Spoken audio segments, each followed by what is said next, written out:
bonne santé po babengaka yo Jova Rafa balengelinga motambo dans le noir kasi babosani mon berger est aussi la lumière qui éclaire mon âme en tout temps mokonzi nanga atana butu abatelaka santé famille entre. Shalom peuple de Dieu, vous êtes bénis au nom de Jésus. Toujours de la part de Dieu, de parler de la parole de Dieu. Comme il dit dans Psaume, message c'était le verset 20, il envoie sa parole, il le guérit, il le fit échapper de la fosse. La parole de Dieu a une grande puissance de guérir. La parole de Dieu a une grande puissance de nous sauver dans les forces que nos ennemis ont mis pour nous. Alors la parole de Dieu a une capacité de te délivrer. Amen. Aujourd'hui maintenant nous allons parler sur la piété. C'est vraiment un grand sujet de parler sur la piété. De parler sur la piété.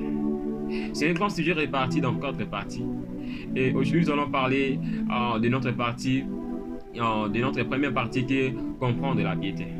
Ici nous allons comprendre la piété. Nous allons découvrir c'est quoi la piété.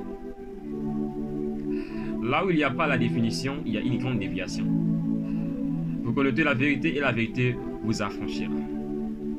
Alors en commençant, du point de vue de la compréhension de la piété, laisse-moi nous dire que la piété nécessite, fait appel ou implique toute application du cœur et de la volonté au service de Dieu.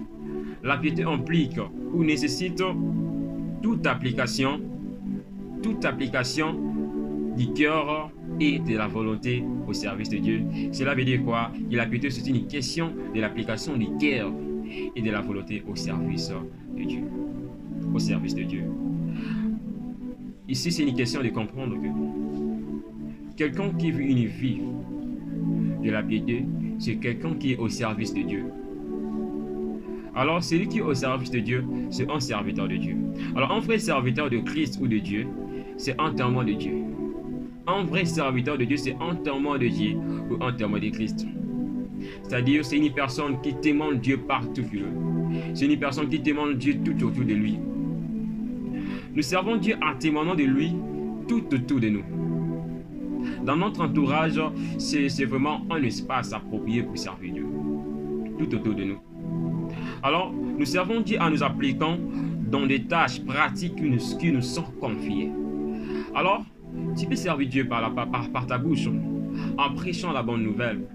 Tu peux servir Dieu par ton comportement, par ta façon de se comporter, par tes caractères.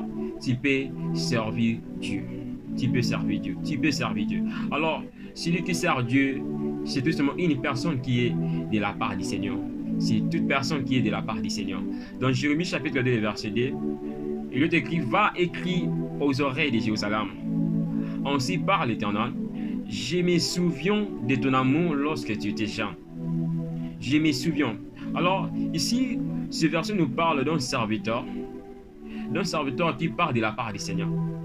D'un serviteur qui est comme le porte-parole de Dieu. C'est lui qui est de la part du Seigneur. C'est celui qui apporte le message du Seigneur correct comme le Seigneur a dit.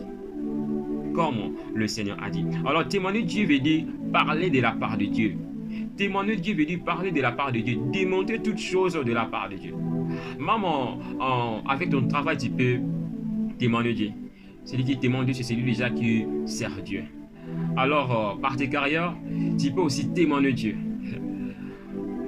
Nous pouvons témoigner de Dieu ou servir Dieu en n'importe quel domaine de notre vie. En n'importe quel domaine de notre vie. Alors, qu'entendons-nous par la piété? Qu'entendons-nous par la piété? La piété vient du mot latin pietas. La piété vient du mot latin pietas qui signifie un état des rapports, donc un bon état des rapports avec Dieu. Pietas veut dire un bon état des rapports avec Dieu. La piété vient du mot latin pietas qui signifie un bon état des rapports avec Dieu. Alors un bon état des rapports avec Dieu tout simplement veut dire une bonne relation avec Dieu. Alors nous comprenons que la piété c'est une bonne relation avec Dieu. Lorsque dans 1 Timothée chapitre 4 le verset 8 la Bible nous dit exerce-toi la piété.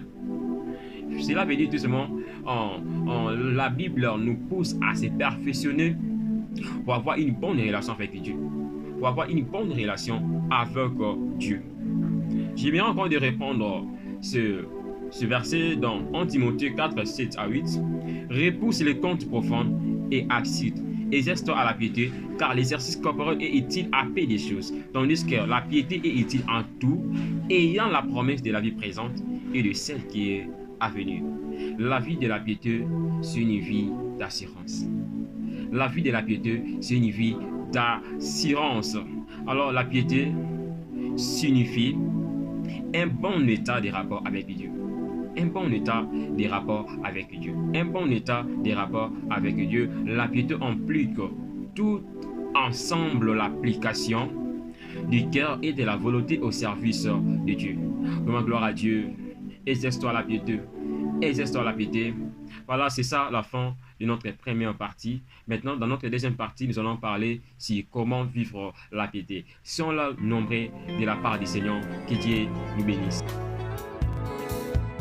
Babenganga akufa lobi kasi baye lobi bakutinga en bonne santé po babengaka yo Jova Rafa balengeli nga motambo dans le noir kasi babosani mon berger est aussi la lumière qui éclaire mon